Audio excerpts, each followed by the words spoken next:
Hello my dear students, welcome to the IMB education. आज की इस वीडियो में हम कर रहे हैं class 11 chapter number 8 cell the unit of life के MCQs। प्योर NCERT बेस्ड है, नए MCQs है, टोटल 15 क्वेश्चन है। आप लास्ट में इस वीडियो में हमें बताना कि आपके 15 में से कितने क्वेश्चन करेक्ट होते हैं। तो चलिए स्टार्ट करते हैं फर्स्ट क्वेश्चन से। Which of the following scientist is correctly represented in cell theory, यानी इनमें से कौन सा साइंटिस्ट जो है वो बिल्कुल करेक्ट रिप्रेजेंट किया गया है according to cell theory. Option दिए गए Matthias Schleiden 1848, Theodor Schwann 1839, Rudolf Virchow 1865 and Robert Brown 1831।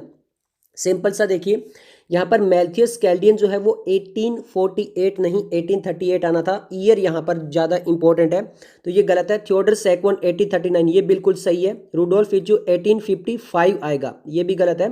और रॉबर्ट ब्राउन जो है वो सेल थ्योरी से जो है वो लिंक नहीं करते हैं, तो यहाँ पे हमारा करेक्ट आंसर आ जाएगा थियोडर सैकवन 1839। ओके, चलिए नेक्स्ट क्वेश्चन चलते हैं, सेकंड क्वेश्चन की तरफ। Ribosome are found on, ribosome किसके ऊपर मिलते हैं? Mitochondria, chloroplast, endoplasmic reticulum and all of the above. तो देखिए यहाँ पे सिंपल है, एक वर्ड बहुत इंपॉर्टेंट है इस क्वेश्चन में। Ribosome are found on, not in. तो जो माइटोकॉन्ड्रिया और क्लोरोप्लास्ट के अंदर इनसाइड में जो है वो राइबोसोम मिलते हैं, बट एंडोप्लाज्मिक रेटिकुलम के ऊपर ऑन मिलते हैं। तो हमारा जो करेक्ट आंसर आएगा वो आएगा ऑप्शन सी, एंडोप्लाज्मिक रेटिकुलम। इस चीज को एक एक वर्ड को बहुत ध्यान से समझ के आपको क्वेश्चन करना पड़ता है। चलिए नेक्स्ट क्वेश्चन देख लेते हैं। Which of the following is not A basic shape of bacteria, यानी इनमें से बैक्टीरिया की कौन सी एक बेसिक शेप नहीं है? बेसिलस, वेब्रियो, कोकस और स्पाइरिलम। तो यहाँ पर सिंपल से समझिए, बेसिलस होती है, कोकस होती है, स्पाइरिलम होती है, बट वो विब्रियो होती है जो कि कोमा शेप्ड होती है, नॉट अ वेब्रियो। VE नहीं होता, VIBRIO होता है। तो ये जो है वो बेसिक शेप नहीं होती है, तो इसीलिए हमारा आंसर आ जाएगा ऑप्शन बी। ओके, नेक्स्ट हम फोर्थ क्वेश्चन की तरफ चलते हैं। Prokaryotics have something unique in the form of, prokaryotic के पास कुछ समथिंग यूनिक होता है, किसकी फॉर्म में होता है? मीजोसोम, राइबोसोम, इंक्लूजन या फिर फ्लैजिला। तो बहुत से बच्चे जो मीजोसोम में कंफ्यूजन होंगे, बट एक्चुअली एनसीईआरटी की प्योर लाइन लिखी हुई है, prokaryotic have something unique in the form of inclusion. तो यहाँ पे हमारा करेक्ट आंसर आएगा इंक्लूजन बॉडी। ओके, चलिए नेक्स्ट क्वेश्चन की तरफ चलते हैं, question number 5। The ribosome of A polysome translate the dash into protein, यानी जो पॉलीसोम होता है उसके अंदर कौन सी चीज होती है वो प्रोटीन के अंदर कन्वर्ट होती है? tRNA, mRNA, rRNA, sRNA। तो यहाँ पे हमारा करेक्ट आंसर आएगा mRNA। mRNA जो होता है वो मदद करता है, तो यहाँ पर आंसर आ जाएगा ऑप्शन बी। ओके, चलिए सिक्स क्वेश्चन की तरफ चलते हैं। Which of the following is not a component of algae cell wall, यानी एल्गी सेल वॉल का कौन सा एक कंपोनेंट नहीं है? सेलुलोज, गैलेक्टन्स, पैक्टिन्स या फिर कैल्शियम कार्बोनेट। तो देखिए एल्गी के कौन कौन से होते हैं? सेलुलोज, गैलेक्टन्स और आपका होता है मेनन्स एंड कैल्शियम कार्बोनेट। तो यहाँ पे पैक्टिन जो होता है वो प्लांट्स के अंदर होता है, प्लांट्स के लिए लिखा हुआ है cellulose, hemicellulose, pectin and protein. तो यहाँ पर ये प्लांट्स के लिए आएगा, नॉट है एल्गी के लिए है, तो हमारा आंसर आ जाएगा ऑप्शन सी, ये not a component of algae है। चलिए नेक्स्ट क्वेश्चन की तरफ चलते हैं, question number 7। Which of the following statement is incorrect, हमें 4 ऑप्शन दिए, में से बताने की कौन सी स्टेटमेंट इनकरेक्ट है। तो यहाँ पे देख लेते हैं। RER are extensive and continuous with the outer membrane of the nucleus. Option B है in animal cell lipid like steroidal hormone are synthesized in SER। Option C है Camillo Golgi 1878 first observe the densely stained reticular structure near the nucleus. And option D है in plant cell the vacuole can occupy up to 90% of the volume of the cell. तो देखिए RER extensive and continuous the outer membrane, ये बिल्कुल correct है। In animal cells lipid like steroidal hormone are synthesized in SER, ये भी बिल्कुल correct है। But Camillo Golgi 1898, यहाँ पर भी वही आ गया ईयर, तो यहाँ पर 1898 जो है वो लिखा गया है। फर्स्ट ऑब्जर्व ये तो बिल्कुल सही है, बट यहाँ पे ईयर जो है वो गलत लिखा गया है, तो यहाँ पे ये हमारी स्टेटमेंट जो वो इनकरेक्ट हो जाएगी, हमारा आंसर आ जाएगा ऑप्शन सी। ओके, नेक्स्ट हम 8th क्वेश्चन में चलते हैं। Which of the following cells are round and oval. तो यहाँ पे देखिए जो एनसीईआरटी के अंदर डायग्राम दिए हुए हैं अलग अलग सेल्स के, तो उन्हीं में से पूछा गया कि कौन सा सेल जो वो राउंड एंड ओवल शेप का होगा? RBC, कोल्यूमिनर एपिथेलियम, WBC या फिर मीजोफिल सेल। तो यहाँ पे जो मीजोफिल सेल्स होते हैं वो कैसे होते हैं? राउंड एंड ओवल होते हैं, तो हमारा आंसर आ जाएगा ऑप्शन डी। ओके, नेक्स्ट देख लेते हैं। सेलेक्ट द इनकरेक्ट स्टेटमेंट, हमें यहाँ पे इनकरेक्ट स्टेटमेंट बतानी है। ऑप्शन है glycocalyx differ in composition and thickness among the different bacteria, all organism are made up of cell और aggregate of cell. Endoplasmic reticulum help in the synthesis of protein, lipoprotein and glycogen, and cells of all living organism have nucleus. हमें यहाँ पर incorrect statement बतानी है। Glycocalyx differ in composition thickness, yes ये बिल्कुल सही है।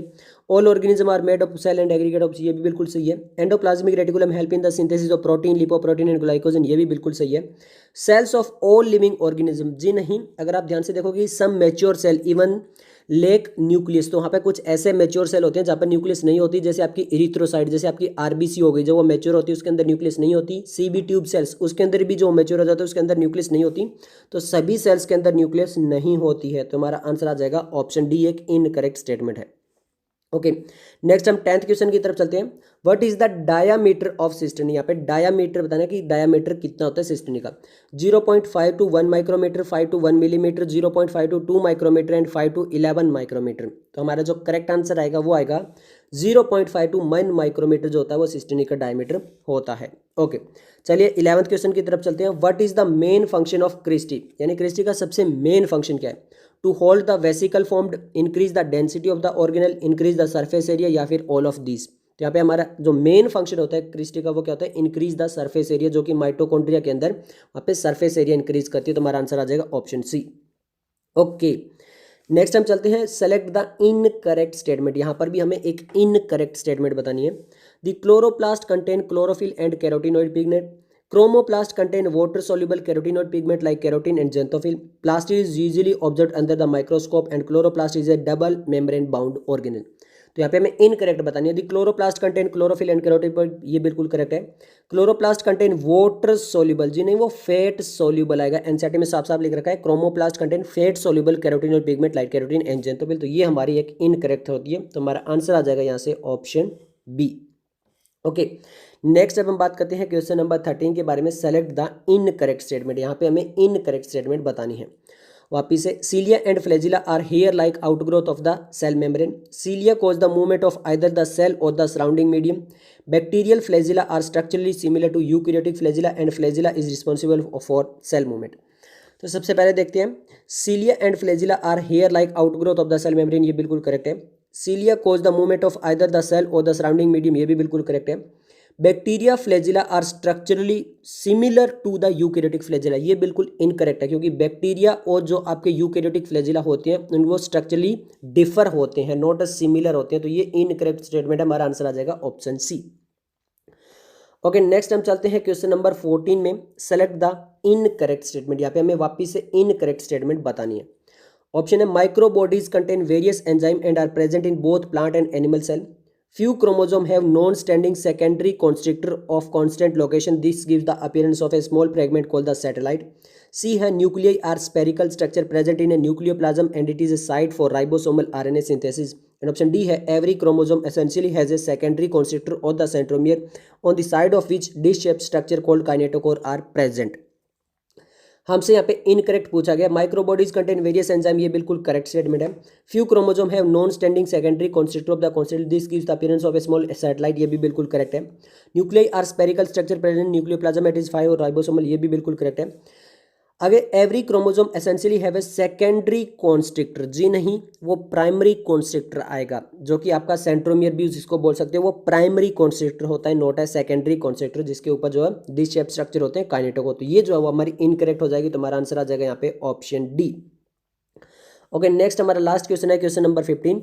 विच of the following is not true of a eukaryotic cell. यहाँ पे हमें ये बताना है कि यूकैरियोटिक सेल के लिए कौन सा यहाँ पे नॉट ट्रू है।